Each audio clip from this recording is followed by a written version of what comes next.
From the News Channel 5 Network, this is MorningLine.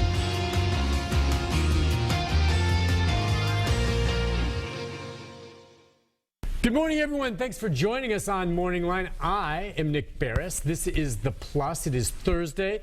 We are not doing Open Phones Thursday today because we did that on Tuesday because we wanted to make space for our guest who's joining us today to talk about the topic of presidential politics. Of course, by now we all know about Hillary Clinton getting into the race, running on the Democratic ticket at this point, getting going, made a lot of big headlines on that, and the crowded race that continues to grow on the Republican side as well, as more and more folks throw their name into the hat, and it's never too early, really. These days, I think running for president is almost a full-time job. I will see what our guest thinks about that, but also something that costs millions and millions and millions and millions of dollars, and what you have to go through in fundraising and campaigning. I want to hear from you too, as you observe what's happening politically right now and what you think is going to happen, but to really kind of set the table for us and start taking your calls. But to talk politics is, James Blumstein. Good morning to you, sir. Good morning. Nice to be with you. Always good to have him on. He knows his stuff. Law professor at Vanderbilt University. We were talking beforehand. It's about how long you have been there, and you're lucky. You worked at a great university. You follow politics intimately and been very involved over your life. And do you enjoy presidential politics? Well, I don't participate in presidential politics. As a voyeur. I do observe it, and sometimes I will support a candidate, but that doesn't mean much to anybody. Yeah. But it's always interesting. It's a way for the country to decide on directions, and presidents are influential, and we've seen with this president that he has a good bit of influence even if he cannot get legislation passed. He's had some successes in his first term in legislation, not much in the second term because the Congress has changed. Yeah, sure. And he doesn't seem to play well in the sandbox with people who have different points of view. But in the first term he had some significant legislation, but even now he's able to influence policy without getting legislation through, especially now in foreign policy and areas in which he has taken executive action. And that gets into my bailiwick, whether his executive action is appropriate or not appropriate and so forth. And that's going to be a big issue, I think, in the 2016 election, is the president ran on a platform of a less imperial presidency, if you will, and he's been one of the most aggressive presidents in asserting executive authority, and there are several cases that are pending that will test the limits of his the outer bounds of his unilateral authority. Yeah.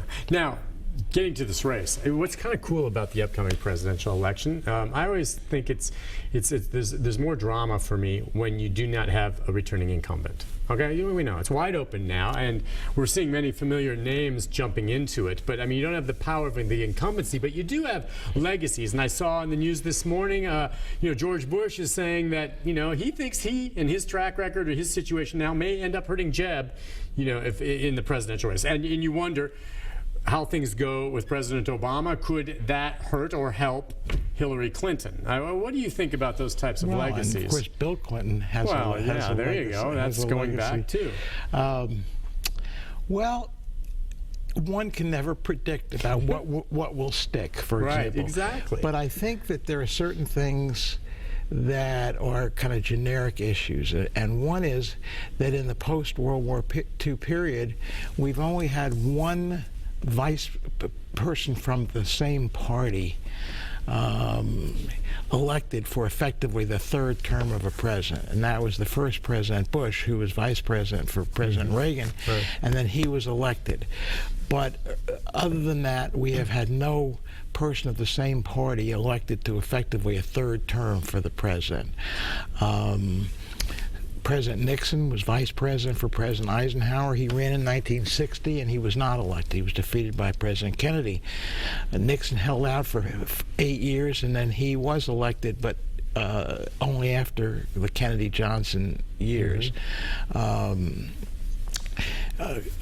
So I think you wind up having some history that counsels that the Democratic nominee, whoever he or she would be, will be swimming upstream to some extent. That doesn't mean they can't do it. Sometimes when you swim upstream, you can be successful, and it'll depend a little on the culture of the community, how President Obama is perceived, how the country is perceived by the electorate, and who the Republicans nominate, right, and how well he or she does in the campaign. So there are a lot of uncertainties, but I think you always have to have as a kind of a background here that whoever the Democratic nominee is going to be will be swimming upstream. Let's talk then about the Democratic race. All right, you hear people say, well, it's Hillary and everyone else. Is that fair to say? Because I always think to myself, at some point as time passes here, someone maybe right now that we're not really thinking strongly about is going to really become a factor. What names or who else? I mean, it's Democrats, you think Hillary right now. Right, I think it's What's your take? It's to her interest to tamp that down, or if there is going to be some opposition, to have a token opposition, so there will be some primaries, there'll be some spending, but it's not always bad to have primary opposition. It makes it a little more difficult and traumatizing for you. We saw that, however, that can be a very effective platform. President Obama and Secretary Clinton had a very robust exchange back in 2008, and yet President Obama, they made nice. They're now friends. She became his Secretary of State. He's now, at least tacitly, seems to be supporting her. Well, who else could come to the foil? Any names come to mind? The former governor of Maryland, O'Malley's name has been floated out there. I think Joe Biden, Vice President Biden, is sitting there. He has not made any noises about running, and yet he's also not made a statement that he's not going to run. And he's the natural next in line, so to speak. Sure. But I think his support doesn't seem to be as great as it might well be necessary for him to enter into the race. We don't know. Hillary is way out front, but she's taking on some water. The email issue is so easy for people to understand, and sometimes complex issues are harder to stick. But something like, was she involved with covering up her emails, for example, or bending the rules or something like that? People can understand that, and I think you can expect the Republicans not to be charitable about that, about the Benghazi situation. Right. People can understand that too. Some American ambassador and some other Americans were killed on her watch. Not clear what role she played. There's a lot of dispute around the facts, but there's no dispute that there were Americans who are killed. That's a narrative that people can understand.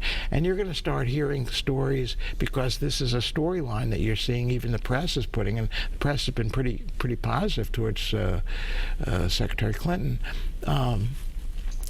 Dredging up these old stories about her billing records when she was in private practice in Little Rock that somehow appeared in the White House and so forth, and then all these other various how she made so much money on cattle futures and so forth. All that stuff's going to come all up. that's going to come back up, because it's part of this notion of veracity. I find that troubling, but I think that it's just a reality. Yeah, it's part of it. The other thing too, and I know it doesn't have anything to do with the people here, except we had a historic election with an African American president. So we're talking about the possibility of the first female president. I mean, and I know for you and me, it doesn't matter. I don't care your gender or skin color. You're going to be good. But there are people in this country that are either going to just vote for someone simply because of their gender or their race, or vice versa not. Do you think that's going to be any factor at all? I think there will be some support. I think Secretary Clinton is going to push that agenda tacitly. Okay. I don't know that it will be overt, but it'll be certainly through body language or English, and I think it will have some effect. But she's been in the public eye for so long that I think that issue is not likely. She won't be seen as a fresh face, an insurgent woman, and so I don't know that that's going to have much effect, negative or positive. I think you're right that there will be some, unfortunately, negative voting that comes from that issue as well. I think that at the end of the day, she will be seen as somebody who will be a new leader. I mean, a leader, not a new face. And she will be judged on her merits. I think that's a sign of where things are coming. We also have another potential first on the Republican side. Marco Rubio just announced, and Ted Cruz are both first-generation Americans with Hispanic backgrounds from Cuban Americans, and so that's another angle to look at. I actually am more interested in where they're going to lead the country. Yeah, see, so am I, but that comes into play, and you do wonder, and I don't know, fair or not, you have candidates like that. We know that that voting segment is an important block. You pull out more of those voters, and you also wonder if you don't have an African-American candidate, be it President Obama now, someone running like him of the same race, does it? And I wonder some of our viewers if they'll weigh in. Will that be a factor? Did he run, his running, did that bring more African-American voters to the polls, in your opinion? I think they vote anyway, and I hope they vote anyway, but did more of them go to the polls because they knew it was a historic election and we had a black candidate that could be president? Did that bring maybe more blacks to the polls? Yeah. And will there be fewer because of that? That's a great question, and I can't give more than an anecdotal answer to that. That's hard. Yeah. My impression is that both the percentage that voted for the Democratic candidate for President Obama among black voters was higher, and that the turnout was higher. Certainly in many states where black vote has been suppressed historically, which is a shameful part of our history. The evidence has shown in recent times that there's been greater mobilization in the black community as a percentage to vote, which I think that's a positive. But I think that there will be some discussion, and it's very understandable for a community that has been discriminated against and that has historically been disadvantaged and really targeted within our system, to express some solidarity and some pride for somebody of that group succeeding as becoming the president.